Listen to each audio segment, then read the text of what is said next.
오늘 어떻게 낮에 잘 쉬셨습니까?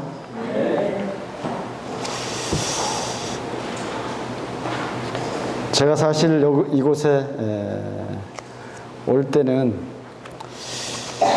거리도 좀 멀고 또 차도 많이 막혀서 마음에 좀 약간의 부담을 가지고 있었습니다.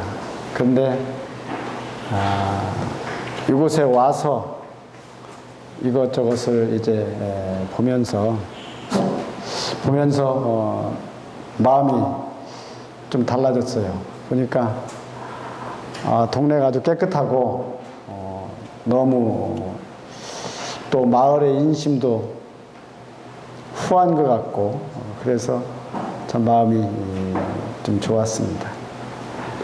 우리 이곳에 계신 여러 많은 분들은 어떤 생각을 가지셨는지 모르겠습니다. 그러나 중요한 것은 그 가운데서도 살아있는 하나님의 말씀이 우리 가운데 다가오게 될 때 우리 심령 속에 또한 새롭게 하심으로 변화를 받는 놀라운 시간이 더 값진 시간이 아니겠는가 하는 생각을 해봅니다. 이 시간을 통해서 그러한 하나님의 은혜와 사랑을 확인하고 또 마음속에 새롭게 함으로 영의 새롭게 하심으로 깨닫는 놀라운 시간이 여러분들에게 있게 되시기를 바랍니다. 먼저 하나님 말씀 보시겠습니다. 히브리서 10장 10장 신약성경 362페이지 히브리서 10장 1절입니다. 율법은 장차오는 좋은 일의 그림자여 참 형상이 아니므로 해마다 늘 드리는 바 같은 제사로는 나오는 자들을 언제든지 온전케 할 수 없느니라. 그렇지 아니하면 섬기는 자들이 단번에 정결케 되어 다시 죄를 깨닫는 일이 없으리니 어찌 드린 일을 그치지 아니하였으리요. 그러나 이 제사들은 해마다 죄를 생각하게 하는 것이 있나니 이는 황소와 염소의 피가 능히 죄를 없이 하지 못함이라. 그러므로 세상이 마실 때 가라사대 하나님이 제사와 예물을 원치 아니하시고 오직 나를 위하여 한 몸을 예비하셨도다. 전체로 번제함과 속죄제는 기뻐하지 아니하시나니 이에 내가 말하기를 하나님이여 보시옵소서. 두루마리 책에 나를 기록한 것과 같이 하나님의 뜻을 행하러 왔나이다 하시니라. 위에 말씀하시기를 제사와 예물과 전체로 번제함과 속죄제는 원치도 아니하고 기뻐하지도 아니하신다 하셨고 이는 다 율법을 따라 드리는 것이라. 구에 말씀하시기를 보시옵소서. 내가 하나님의 뜻을 행하러 왔나이다 하셨으니 그 첫 것을 배하심은 둘째 것을 세우려 하심이니라. 이 뜻을 쫓아 예수 그리스도 몸을 단번에 들이심으로 말미암아 우리가 거룩함을 얻었노라. 제사장보다 매일 서서 섬기며 자주 같은 제사를 드리되 이 제사는 언제든지 죄를 없게 하지 못하거니와 오직 그리스도는 죄를 위하여 한 영원한 제사를 드리시고 한번 따라하시겠습니다. 오직 그리스도는 죄를 위하여 한 영원한 제사를 드리시고 하나님 우편에 앉으사 그 위에 자기 원수들로 자기 발등상이 되게 하실 때까지 기다리시나니 저가 한 제물로 거룩하게 된 자들을 영원히 온전케 하셨느니라. 여기도 따라하겠습니다. 저가 한 제물로 거룩하게 된 자들을 영원히 온전케 하셨느니라. 15절부터 18절까지 같이 읽겠습니다. 또한 성령이 우리에게 증거하시되 주께서 가셨을 때 그날 후로는 저희와 세울 언약이 이것이라 하시고 내 법을 저희 마음에 두고 저희 생각에 기록하리라 하신 후에 또 저희 죄와 저희 불법을 내가 다시 기억지 아니하리라. 이것을 사하셨은즉 다시 죄를 위하여 제사 드릴 것이 없느니라. 여기 접어놓으시고 누가복음 23장 말씀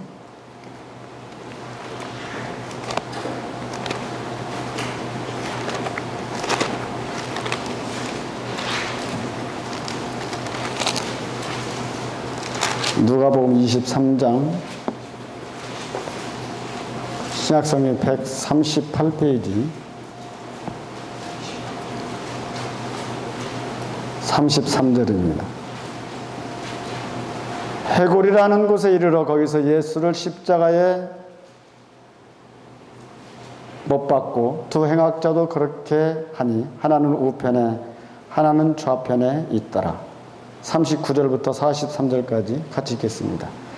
달린 행악자 중 하나는 비방하여 가로되 내가 그리스도가 아니냐 너와 우리를 구원하라 하되 하나는 그 사람을 꾸짖어 가로되 내가 동일한 정죄를 받고서도 하나님을 두려워 아니하느냐 우리는 우리 행한 일에 상당한 봉을 받는 것이 이에 당연하거니와 이 사람이 행한 것은 옳지 않은 것이 없느니라 하고 가로되 예수여 당신이 나라에 임하실 때 나를 생각하소서 하니 예수께서 이르시되 네가 진실로 내게 이르노니 오늘 네가 나와 함께 낙원에 있으리라 하시니라.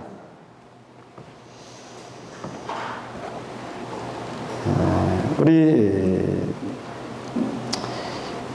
역사에 있어서 예수 그리스도를 우리가 십자가를 생각해 볼 때 물론 이것은 역사적으로 백주의 대낮에 많은 사람들이 보는 가운데 정치인들과 종교인들을 통해서 그 당시에 예수님이 십자가에서 못 박혀 죽으신 이 사건을 우리는 다 알고 있습니다. 예수 그리스도의 십자가의 사건을 통해서 근데 성경에서는 예수님이 십자가에 못 박혀 죽으시는데 보니까 두 강도도 옆에 십자가로 죽었다고 말씀하십니다. 두 강도. 한 중앙에 있는 십자가는 많은 사람들이 생각하기를 그렇습니다. 이것은 오늘날 우리가 생각할 때 십자가 그러면 생각나는 게 있죠. 여러분 십자가 그러면 무엇이 생각납니까? 네? 어떤 사람들은 십자가를 뭐 목걸이도 달고 다니고 귀걸이도 달고 다니는 것도 있는데 십자가의 의미가 있지 않겠어요? 십자가 그러면 뭐 지금 말씀하신 대로 고난을 생각해 볼 수 있겠죠. 고난. 또 희생을 생각해 볼 수도 있겠습니다. 희생. 그렇죠? 무슨 일이 있는데 여러 사람들이 같이 죄를 졌는데 한 사람한테 야 네가 대신 십자가 져라 뭐 이런 말 하잖아요. 대신 십자가를 네가 대신 져라 뭐. 모든 사람의 죄를 대신 네가 혼자 뒤집어 써라 이거 아닙니까? 이런 십자가. 희생을 생각해 볼 수도 있겠고 또 십자가 그러면 사랑을 생각해 볼 수도 있겠습니다. 물론 오늘날 하나님을 믿는 사람들은 십자가 그러면 뭘 생각합니까? 하나님의 사랑일 뿐만 아니라 구속을 생각합니다. 구속이라고 하면 잘 이해가 안 되는 분들이 있을지 몰라서 속량을 생각해 볼 수 있습니다. 로마서 3장 24절에 하나님의 은혜로 값없이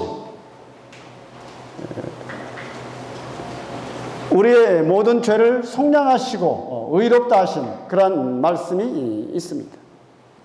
이와 같이 이 십자가는 이 구속, 속량을 생각해 볼 수 있는데 근데 우리가 생각하는 하나님을 믿는 사람들이 생각하는 이 구속 다시 말하면 요한복음 1장 29절에 말씀하신 대로 세례 요한이 예수 그리스도를 향하여 보라 세상 죄를 지고 가는 하나님의 어린 양이로다고 외쳤던 우리 주 예수님의 이 구속사역 세상 죄를 짊어지는 이 세상 죄를 짊어졌다고 하는 예수 그리스도 이분에 대해서 이 구속사역의 십자가의 대사건을 이루는 데 있어서 왜 두 강도들도 동일한 십자가를 양옆에 등장을 시켰나?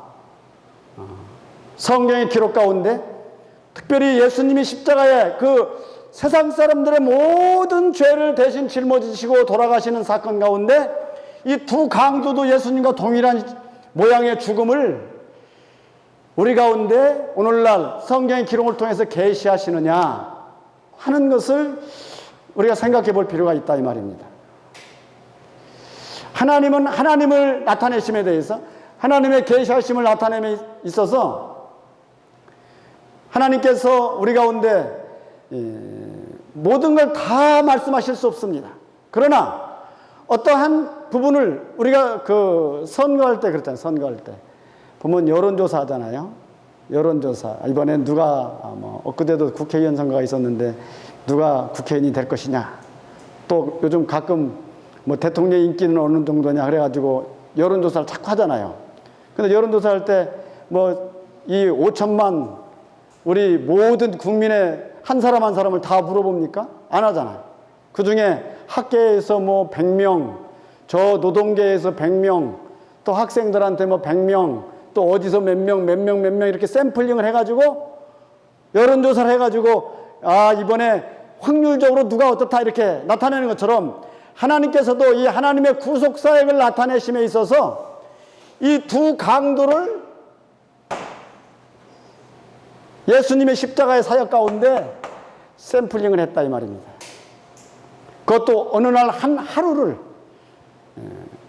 그 중에서도 역사 속에 있는 오늘날 약 6천년 가운데 있었던 그 모든 사건의 역사 가운데 약 4천년 전에 2000년 전에 예수 그리스도의 이 십자가 사건 가운데 어느 한 날을 선택하시고 그 선택된 가운데서 이제 이 두 강도를 등장시켰다 이 말입니다. 물론 이 십자가 사건은 많은 사람들에게 감춰진 비밀이었습니다. 이건 만세와 만대로부터 감춰졌던 하나님의 경륜 속에 감춰졌던 비밀이었다고 말씀하십니다. 이 비밀을 세상의 관원들이 알았더라면 이 영광의 주를 십자가에 못 박지 아니하였으리라 이렇게 말씀하십니다. 이분이 과연 모든 인류를 구속하러 오신, 구원하러 오신 메시아인 줄을 알았다면 이 당시에 관원들이 예수님을 이렇게 못 박아 죽이지 않았을 거라는 것입니다. 왜냐하면 많은 사람들의 감춰졌던 비밀이었기 때문입니다. 그러면서 이 강도가 마음을 고쳐먹고 예수님에 대해서 말했어요. 예수라고 불렀어요. 오늘 누가복음 23장에 그렇게 말씀하셨어요. 한번 봅시다. 23장 38절 달린 행악자 중 하나는 비방하여 가로되 내가 그리스도가 아니냐 너와 우리를 구원하라 하되 하나는 그 사람을 꾸짖어 가로되 내가 동일한 정죄를 받고서도 하나님을 두려워 아니하느냐 우리는 우리 행한 일에 상당한 보응을 받는 것이 이에 당연하거니와 이 사람이 행한 것은 옳지 않은 것이 없느니라 하고 42절 43절 다 같이 한번 읽어봅시다. 시작. 가로되 예수여 당신이 나라에 임하실 때 나를 생각하소서 하니 예수께서 이르시되 내가 진실로 내게 이르노니 오늘 네가 나와 함께 낙원에 있으리라 치니라. 아멘. 여기 보니까 이 강도가 이제 한 깨달은 강도가 이야기합니다. 예수여 당신의 나라에 임하실 때, 이 말은 이제 이 강도가 예수의 나라가 있다는 것을 인식했다 이 말입니다. 하늘나라가 있음을 인식했다 이 말입니다. 그래서 그리고 또한 자신이 죄인인 것을 인식했어요. 왜냐하면 여기 보니까 40절에 보니까 하나는 그 사람을 꾸짖어 가로되 내가 동일한 정죄를 받고서도 하나님을 두려워 아니하느냐 우리는 우리의 행한 일에 상당한 보응을 받는 것이 이에 당연하거니와. 이 말은 자신이 죄인된 인생으로 죽는다고 하는 것을 그가 깨달았다 이 말입니다.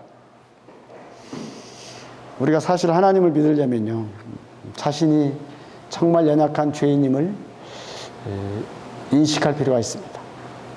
자신이 뭔가 잘났다고 생각하는 사람은 하나님을 잘 믿지 않습니다. 찾지 않습니다.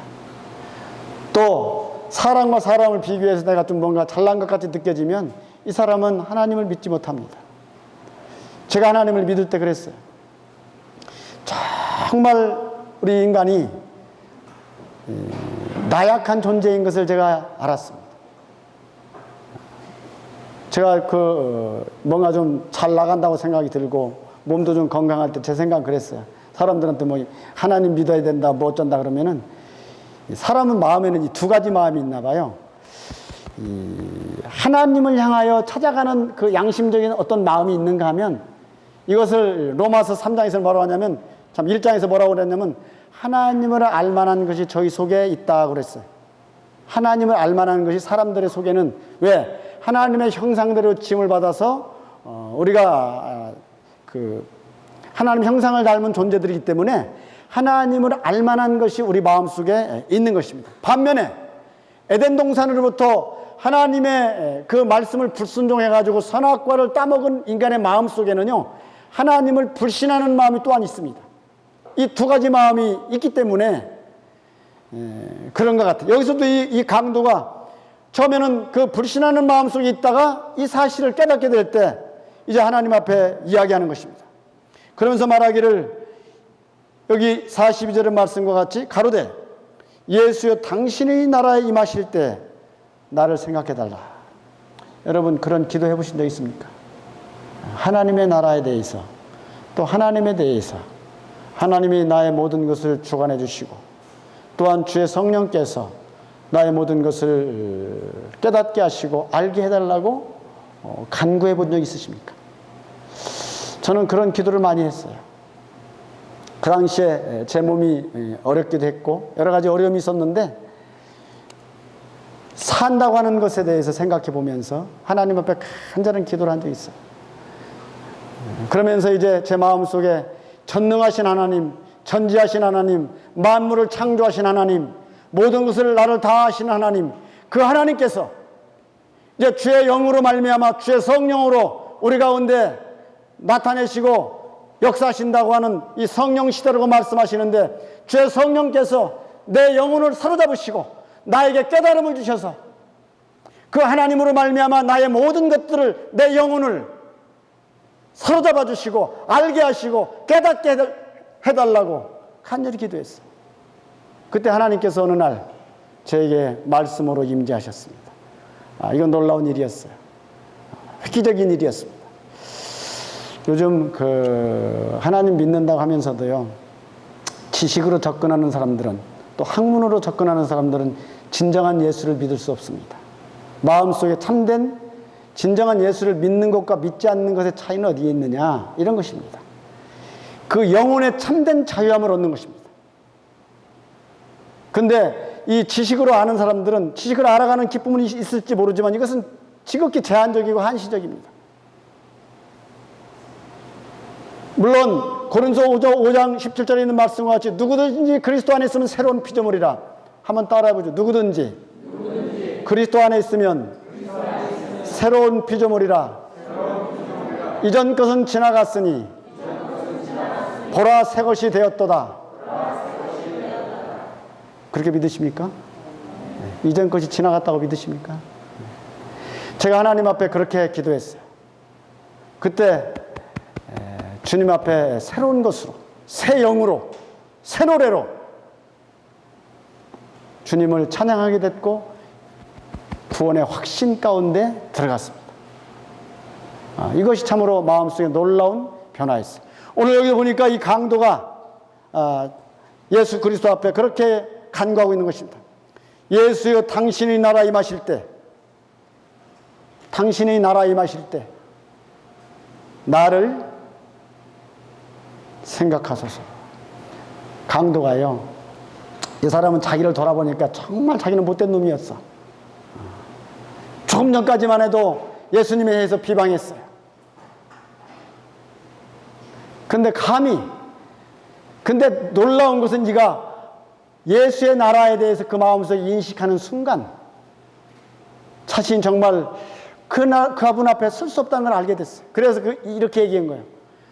같이 가자고도 못하고 생각만이라도 해달라고 부탁한 거예요. 그때 예수님은 그거에 대해서 단번에 말씀하셨어요. 이것이 하나님의 사랑입니다. 여기 보니까 예수께서 이르시되 네가 진실로 내게 이르노니 오늘 네가 나와 함께 낙원에 있으리라. 오늘날 예수 믿는 일을 생각해 보니 그런 사람들이 많잖아요. 아이, 그래도 예수 믿으려면, 정말 내가 구원받았다고 말하려면, 또 천국 간다고 말하려면, 예수 그 교회도 좀 오래 좀 다녀야 되고, 가서 좀 헌금도 좀 해야 되고, 봉사도 좀 해야 되고, 이렇게 생각하는 사람 있잖아요. 어떻게 그냥 금방 듣고서 예수 믿는다고 그냥 약삭 빠르게 말이지 그만 믿는다고 말할 수 있느냐고 막 이렇게. 근데요, 예수님은, 하나님의 사랑은요, 지체하지 않으십니다. 그가 진정 마음속에 회개할 때, 어떤 사람은 하나님을 믿고자 해도 잘 안 믿어지는 사람이 있어요. 깨달음이 없어요. 다 맞은데 마음에서 이게 안 깨달아지는 거예요. 이 감춰진 비밀이에요. 그래서 쉽게 말하면, 영어로 말하면 미스테리야. 미스테리가 뭔지 아시죠? 영어 성경에는 그래서 이 미스테리라고 돼 있어요. 비밀이라고. 십자가 사건에 대해서 미스테리라고 그랬어요. 다 보여주는데도 불구하고, 사건의 전말은 다 알아요. 보니까 다 아는데도 불구하고 마음으로부터 이게 안 깨달아지는 거야. 안 믿어지는 거예요. 이게 미스테리입니다. 근데 오늘 여기 예수님께서 말씀하실 때 이 회개하는 이 강도에게 너 조금 전까지 나한테 욕했지? 이렇게 따지지 않으셨다 이 말입니다. 네가 나한테 물 한 그릇이라도 준 적 있어? 너 교회 나간 적 있어? 물어보지 않으셨어요. 오늘 밤 네가 나와 함께 낙원에 있으리라 말씀하셨다고 하는 것입니다. 예수님이 이 땅에 오실 때, 메시아로 오셔서 30세에 그가 공생애를 살아가실 때, 예수님을, 이분이 바로 메시아다라고 증거한 사람이 있죠. 그 사람이 누굽니까? 예수님이 메시아다라고 증거한 사람. 예? 요한, 세례 요한. 요한은 예수님의 친척입니다. 육신적으로 친척이에요. 그가 한 6개월 정도 먼저 태어난 형입니다. 같이 자라났을 것입니다. 자기 동생과 더불어 함께 장난치고 아마 살았을 거예요. 근데 어느 날 예수님이 이제 하나님의 그 경륜을 따라서 자신을 드러내실 때, 하나님은 먼저 이 예언된 대로 이 세례 요한을 먼저 앞서 보내시고 세례 요한을 통해서 그의 길을 예비할 거라고 말씀하셨어요. 그는 광야에서 외치는 자의 소리라고 말씀하셨습니다. 마치 세례 요한이 하나님의 영으로 말미암아 감동이 받아서 이제 사로잡힌 바 되어서 그가 메시아가 이 땅에 오셨다라고 외치라고 하나님께서 말씀하셨어요. 그래서 그는 광야에 나가가지고 요단강가에서 그가 외쳤습니다. 회개하라, 천국이 가까웠느니라 말씀하신 대로 이제 메시아가 왔다라고 외쳤어요. 그런데 세례 요한은 예수 그리스도에서 알 수가 없었어요. 누군지 몰랐어요. 자기 동네에서 같이 자란 메시아 예수님이 메시아인지를 몰랐어요. 하나님은 그렇게 말씀하셨어요. 너는 광야로 나가라. 광야에서 외쳐라. 메시아가 왔다라고 외치라고 그랬어요. 하나님이 알려주실 거라고 그랬어요. 오늘 요한 봅시다.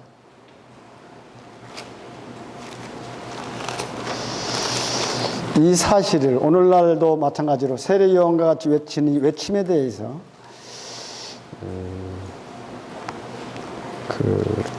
깨닫고 믿는 자들이 있고 모르는 자들이 있다고 하는 사실을 알 필요가 있어요. 29절 이튿날 요한이 예수께서 자기의 나오심을 보고 가로되 1장 29절 이튿날 요한이 예수께서 자기의 나오심을 보고 가로되 보라 사상죄를 지고 가는 하나님의 어린 양이로다. 그 다음에 31절 26절부터 한번 다 같이 읽어봅시다. 26절만 시작. 요한이 대답하되 나는 물로 세례를 주거니와 너희 가운데 너희가 알지 못하는 한 사람이 섰으니. 그 다음에 31절 다 같이 읽어봅시다. 31절 시작. 나도 그를 알지 못하였으나 내가 와서 물로 세례를 주는 것은 그것을 이스라엘에게 나타내려 함이라 하니라. 또 33절 다 같이 또 읽어봅시다. 시작.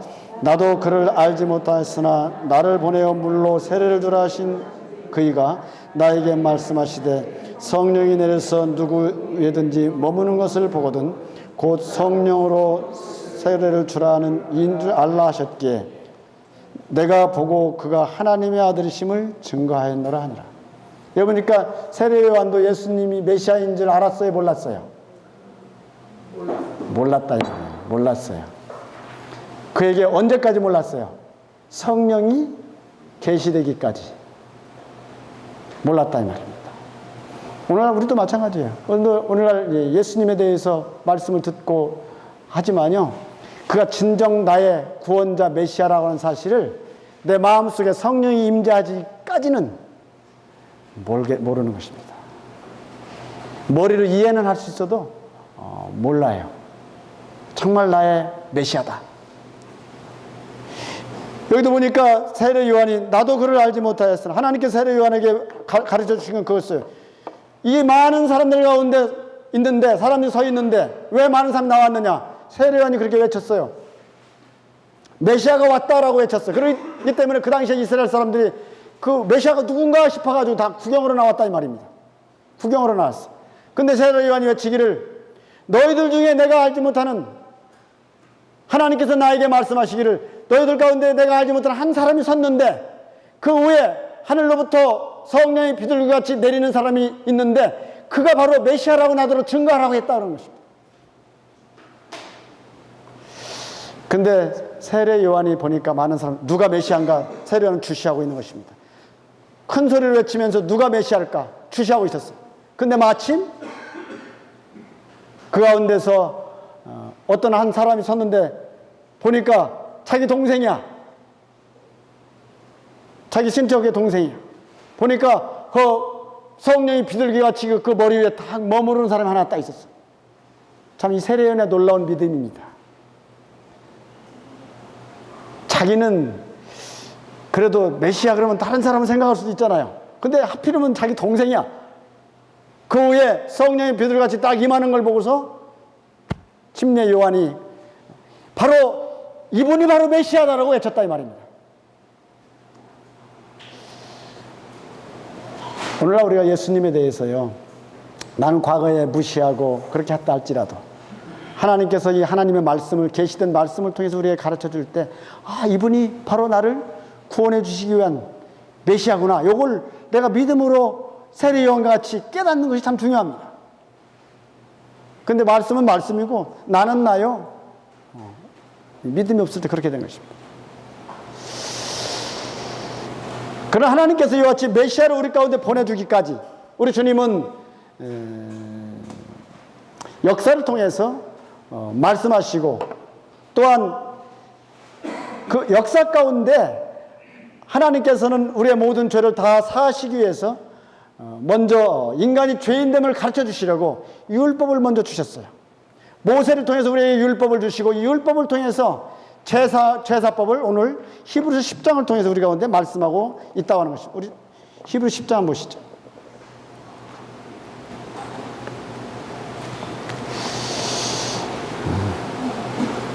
히브리서 10장 1절 율법은 장차오는 좋은 일의 그림자여 참 형상이 아니므로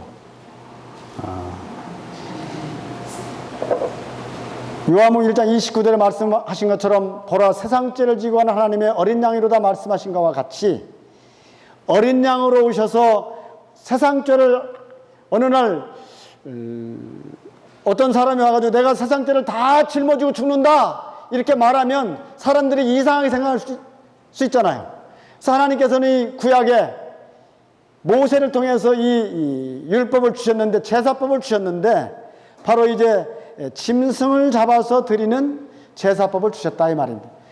사람이 죄를 지을 때마다 짐승을 잡아가지고 이제 그 짐승을 끌고 와서 죄 지은 사람이 짐승의 머리에 안수하면 이제 그 죄가 이제 그 짐승에 들어가면 이 죄의 삭은 사망이기 때문에 죽어야 되기 때문에 이 짐승을 잡아가지고 그 피를 제단에 뿌려가지고 죄사함을 받는 이러한 제사법을 하나님이 주셨다 이 말입니다. 오늘 여기 이 히브리 10장에는 그런 말씀이야. 그래서 이 율법을 쫓아 이제 그 해마다 여기 보니까 늘 드리는 바 같은 제사로 나오는 자들을 언제든지 온전케 할 수 없었다. 근데 구약시대는 죄를 지을 때마다 이런 제사를 드리도 했단 말이에요. 우리 레위기 4장 한번 보시죠. 레위기 4장.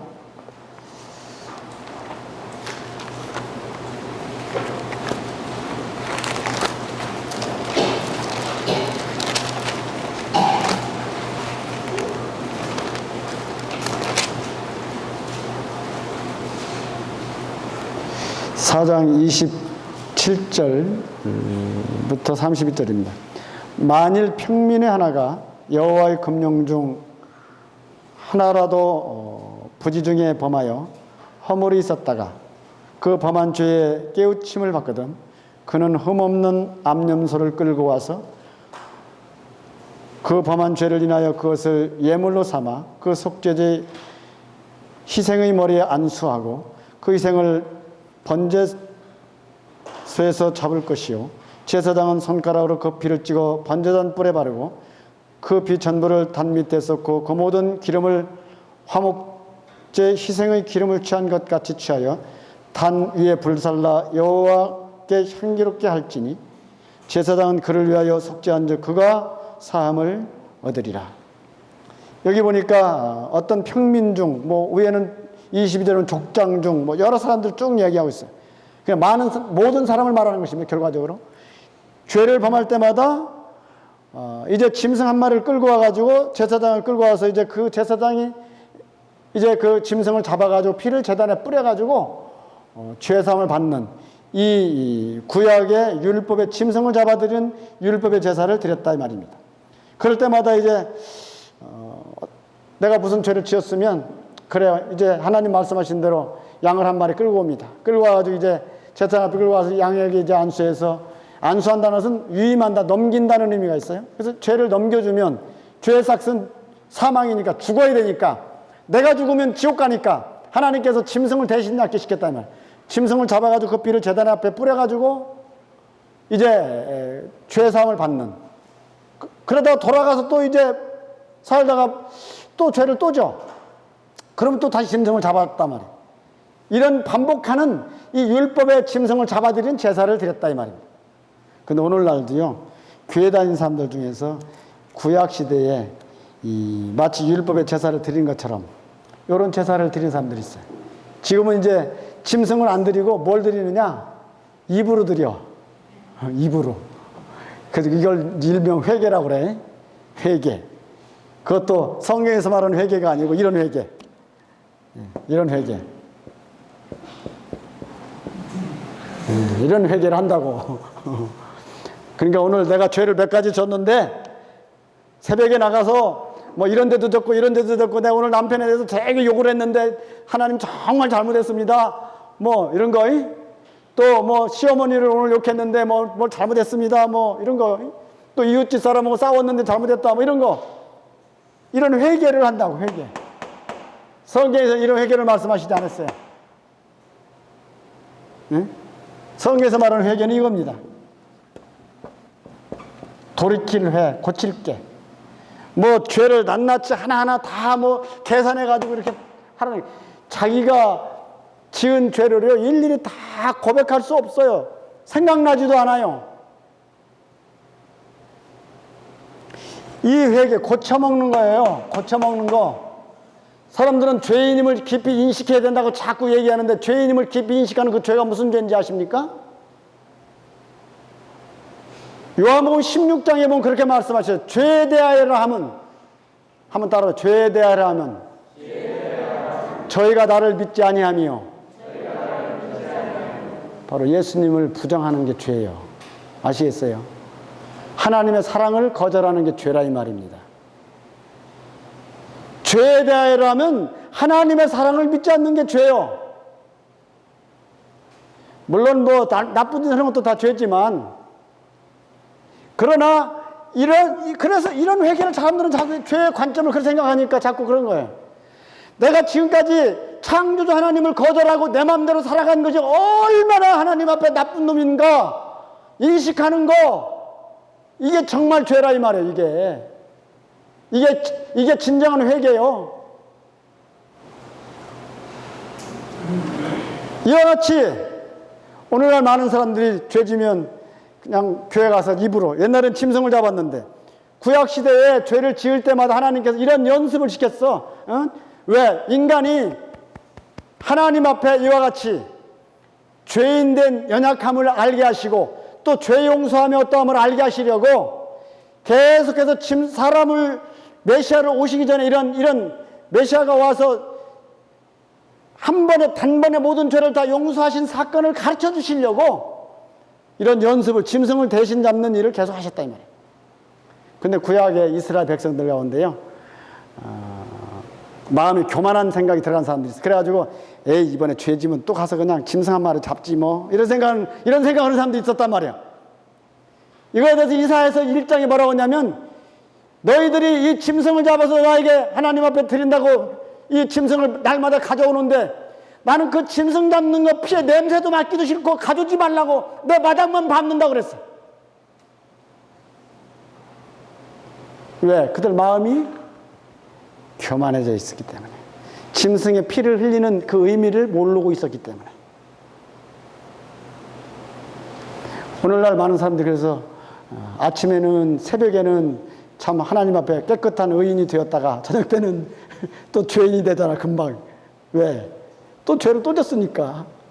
이것이 날마다 가서 회개하는 거요. 계산하는 거요. 근데 이제 하나님께서 이 율법을 쫓아 우리 주님께서 이제 여기 보니까 이 제사로는 온전케 할 수 없다고 그랬어요. 그래서 2절에 저 히브리서 10장 2절에 있는 말씀과 같이, 그렇지 아니하면 섬기는 자들이 단번에 정결케 되어 다시 죄를 깨닫는 일이 없으리니 이를 어찌 드린 일을 그치지 아니하였으리요.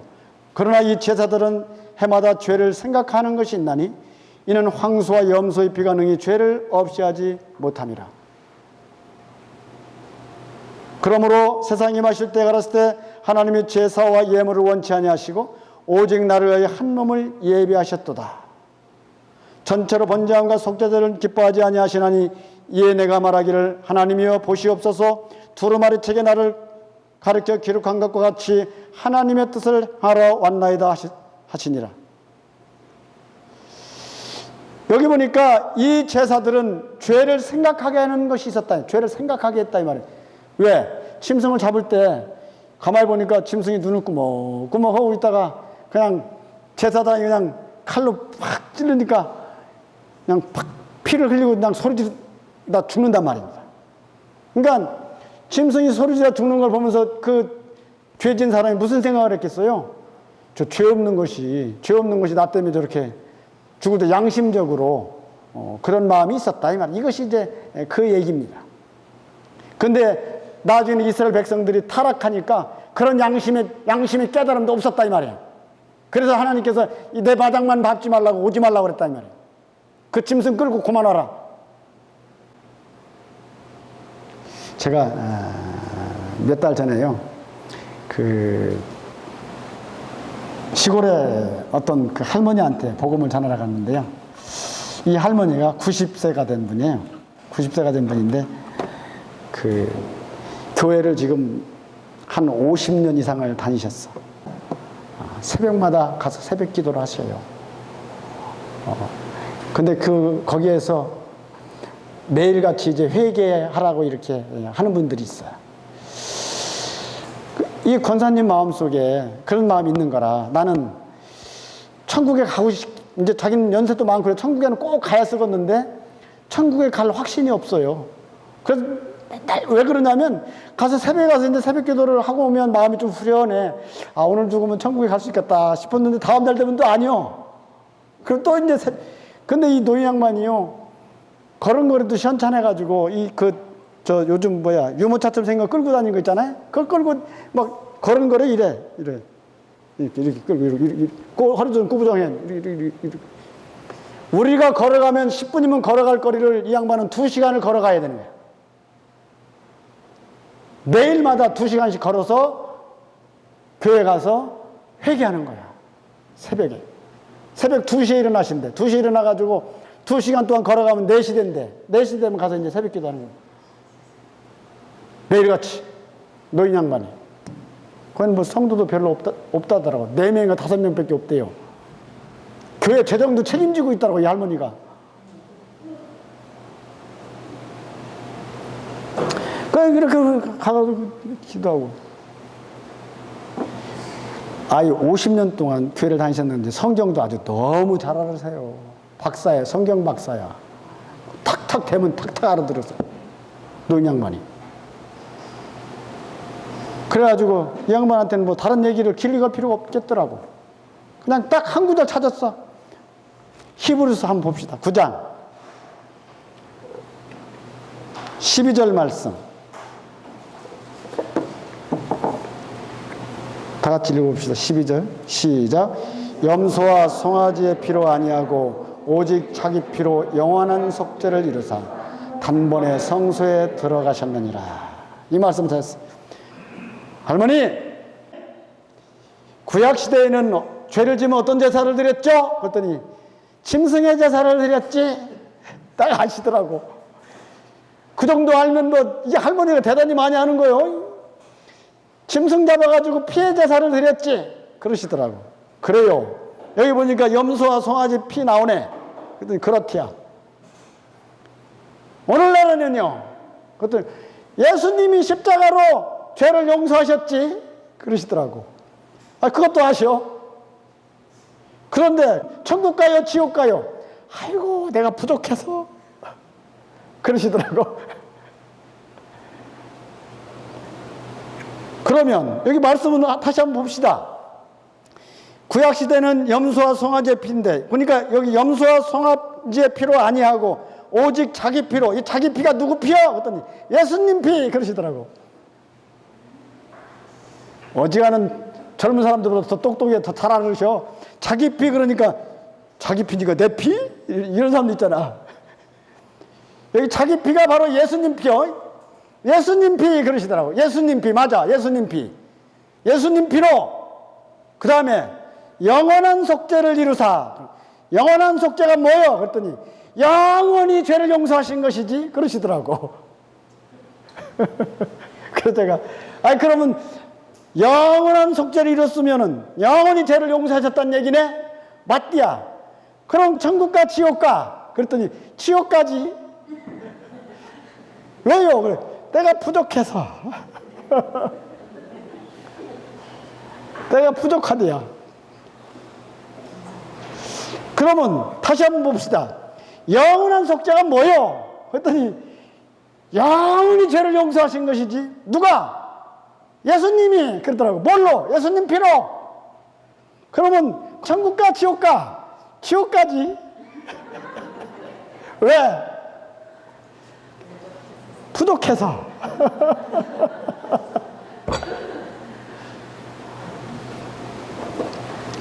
이 얘기를 제가 10번 했어. 뭐 이 양반은 다른 얘기가 필요 없어. 뭐 길게 얘기할 필요가 없어. 근데 한 10번째 하니까 이 양반이 물어봤어요. 제가 영원한 속죄가 뭐예요? 그랬더니 영원히 용서하신 것이지. 그럼 영원히 용서했는데도 불구하고 또 용서해달라고 해야 돼? 그랬더니 눈을 까맣까맣 안 하시더니 이 할머니가 한 10번째쯤 하니까 그렇네. 그럼 예수님이 영원히 용서하신 것이네. 입으로는 얘기하면서도 마음으로는 깨달음이 없었다 이 말입니다. 영원한 속죄 그러니까 예수님 피로 영원히 용서한 거라고 입으로는 10번 얘기 대답하시면서도 오늘 많은 기독교인들이 그런 사람들이 많이 있다는 사실을 우리가 알아야 되는 것입니다. 어떤 사람은 영원한 속죄를 다 깨달았다고 하면서도 또 열심히 뭘 안 하면 또 떨어진다고 생각하는 사람도 있잖아요. 그러니까 하나님 말씀이 그러면 뭔가 꼬인 거예요? 잘못된 거예요? 이거 참 그런 사람들에게 넘어가는 사람들이 참 이상해. 영원한 속죄. 이거에 대해서 세례 요한 외치기를 보라 세상죄라고 그랬어요. 세상죄. 세상죄가 뭔지 아시죠? 창조 때부터 세상 끝날까지의 모든 죄. 모든 죄. 제가 어제도 말씀드렸죠. 성도라는 의미가 무슨 뜻이다? 내가 거룩해져서 성도라고 불렀다? 아니라 이 말입니다. 원래 거룩한 물이란 뜻인데, 본래 뜻은 거룩한 물이란 뜻인데, 예? 거룩한 물이란 뜻의 그 뜻 자체가, 하나님 말씀의 뜻 자체가 구별해서 세웠다는 뜻이다 이 말입니다. 구별했다 이 말이에요. 뭘로? 예수님의 십자가의 피로 우리를 구별하셨어요. 나와 여러분을 구별하셨다 이 말입니다. 우리가 양심적으로나 도덕적으로나 종교적으로나 하나님 앞에 지은 죄에 대하여 더 이상 묻지 않으시고 예수 그리스도의 십자가의 피로 우리를 구별하셨다 이 말입니다. 구약에 보면 제사장들을 이렇게 위임할 때 보면 이 피를, 짐승의 피를 잡아가지고, 이 짐승을 잡아가지고 그 피를 제사장한테 귓불이나 이런 데 뿌려가지고 구별하셨거든요. 이것처럼 하나님께서 오늘날 예수 그리스도의 십자가의 피로 나와 여러분을 이제 구별하셨어요. 이 구별하셨다는 사실을 마음속에 믿는 거. 뭘 믿느냐? 이 피로 나를 구별하셨어요. 피로 깨끗게 하셨다 이 말입니다. 우리 마음에요. 우리 마음을 이렇게 하트를 그리잖아요. 우리 마음에 이 죄라는 게 있어요. 이것을 로마서 1장 그 마지막 부분에 보면 여러 가지 죄를 구체적으로 구별했어요. 불의, 추악, 탐욕, 악의가 가득한 자요, 수근수근하는 자요, 배역하는 자요, 부모를 거역하는 자요, 무자비한 자요, 무정한 자라. 뭐 이래가지고 20몇 가지로 구별해놨어. 죄에 대해서. 여러 가지 죄가 우리 마음속에 있다 이 말이에요. 이런 죄가, 이 죄의 뿌리가 사단 마귀가 이 죄라고 하는 권세를 가지고 우리를 꽉 잡고 있다 이 말입니다. 그런데 이 사단 마귀를 쫓아내고 이 죄에 대해서 하나님 앞에 우리가 구별되려면 예수님의 십자가의 피가 여기에 이렇게 발려지면 되는 거예요. 이것이 출애굽할 때 양을 잡아가지고 피를 그 집에 거하는 사람의 집에 임방과 설주에 피를 발랐던 것처럼 발랐을 때 그 심판의 사자가 이제 애굽 전역을 심판할 때 유월했다 넘어간 것처럼 유월했다는 것은 심판하지 않냐고 그 집을 이렇게 넘어갔다 이 말이에요. 이렇게 넘어갔다 이 말이에요. 심판의 칼로 들어가지 않냐고 넘어가 버렸죠. 이것을 유월이라고 한단 말이에요. 이것을 요한복음 3장 18절에서는 예수를 믿는 자는 심판을 받지 않는 것이요 이렇게 말했다 이 말입니다. 말을 바꿔 말했어. 성경을 믿는 것은요 물론 다양한 표현을 하셨어요. 이것처럼 이 피가 여러분의 마음속에 임방과 설주에 마음의 문에 임방과 설주에 피가 발려있는 사람은 심판으로부터 유월했다 넘어가 버렸어. 우리 심판받지 않는다. 구별했어요. 이 사람들을 하나님께서는 성도라고 말씀하셨어요. 성도. 또 자녀라고 하나님의 자녀가 된다고 그랬어요. 제가 그래서 그 할머니한테 그 얘기를 계속해서 한 10번째 했더니 그렇네 눈이 떠졌어. 영적인 마음의 눈이 떠졌어. 예수님이 십자가 피가 그러니까 영원히 용서됐네. 그 다시 물어봤어요. 그럼 이제 천국 가 지옥 가? 천국 가지. 그래. 에이 조금 전까지 죄인이라고 그랬잖아. 예수님 피가 영원히 용서됐는데 그러더라고.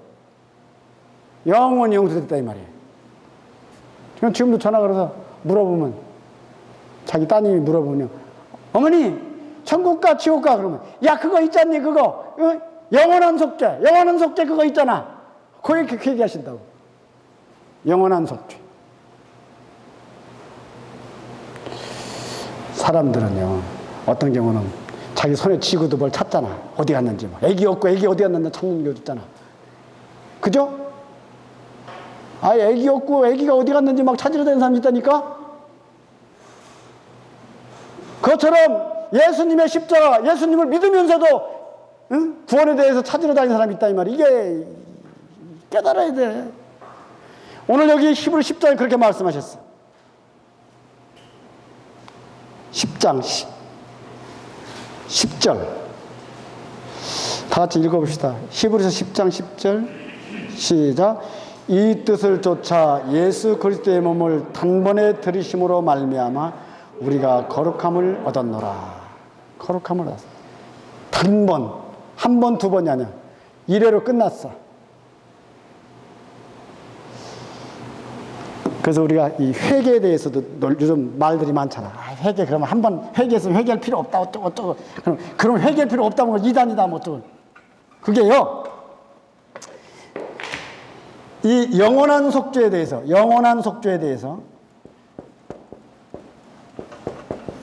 하나님께서 나를 영원히 죄를 용서하심에 대한 이 회개, 내가 과거에는 몰랐어, 이걸 못 깨달았어. 그래서 내 마음대로 내 마음대로 섬긴 것이 하나님 앞에 죄야. 이걸 내가 깨닫고 하나님 앞에서 이걸 회개했단 말이야. 마음을 고쳐먹었어.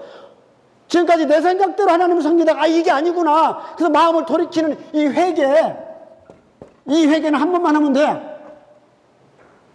그렇죠? 그러면 내 삶에서 하나님의 자녀가 됐는데 내 삶에서 하나님의 자녀답지 못한 삶에 대한 회개. 그제 우리 뭐니 그런 얘기 하셨잖아. 뭐 담배를 못 끊어가지고 말이지 그냥 고민하고 막 그러다가 회개했다고. 그게 회개야. 그게 삶을 회개한 거야. 고쳤다 이 말이야. 입으로 회개하는 게 회개가 아니고 사실은 삶을 고쳐야 되는 거예요. 이게 회개예요. 고칠 게지 계산하는 회개가 아니라고. 성경에서는 그래서 회개하라고 말씀하셨어요. 성도들한테서 회개하라는 말이 삶을 고쳐라 이 말이에요. 삶을. 근데 입으로만 가서 회개하고 삶을 안 고치면 그건 회개하는 게 아니지.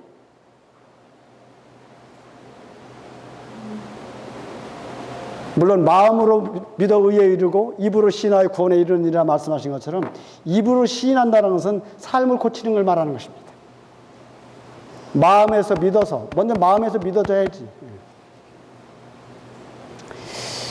이것처럼 여기 보니까 단번에 들이심으로 말미암아 우리가 거룩함을 얻었다 말씀하시고 12절 계속 똑같은 말이에요. 12절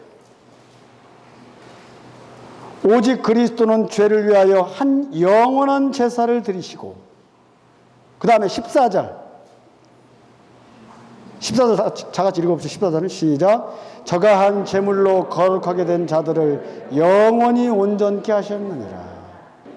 영원히 온전케 했다 이 말이에요. 더 이상 심판에 대해서는 따지지 않게 만들었다 이 말이에요. 예? 이 사람이 지옥 갈 거냐 천국 갈 거냐는 더 이상 따지지 않게 만들었어. 하나님이 놀라우신 사랑입니다. 그래서 큰 사랑이 이것이.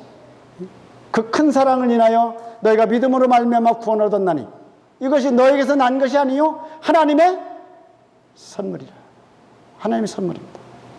그러면서 여기 말씀하시기를 16절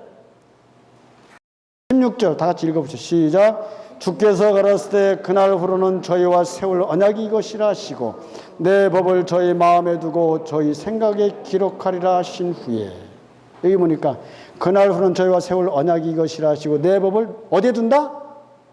마음과 생각에 기록하리라. 내가 영원히 죄사를 받은 것에 대해서 마음속에 이제 있다 이 말이에요. 이거에 대해서는 더 이상 변할 수가 없어. 하나님이 더 이상 기록하시면 더 이상 변할 수가 없어요. 때때로 마음이 흔들릴 때가 있잖아요, 이게. 그건 내 생각이 흔들리는 것이지, 하나님이 기록한 게 변하는 게 아니에요. 그래서 영원한 거예요. 놀라운 거예요. 그러면서 여기 17절에 말씀하시기를, 17절, 18절 다 같이 읽어봅시다. 시작. 또 저희 죄와 저희 불법을 내가 다시 기억지 아니하리라 하셨으니 이것을 사하셨은즉 다시 죄를 위하여 제사 드릴 것이 없느니라. 다시 나 천국 못 갈까 봐 이것 때문에 또 해달라고.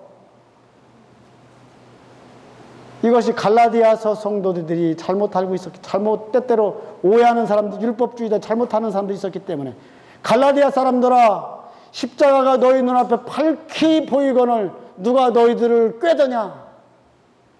예수님의 십자가, 단번에 들어진 십자가가 이미 2000년 전에 이루어진 사실이 너희 눈앞에 밝히 보이거늘 누가 너희들을 꾀더냐. 누가 꾀겠어요?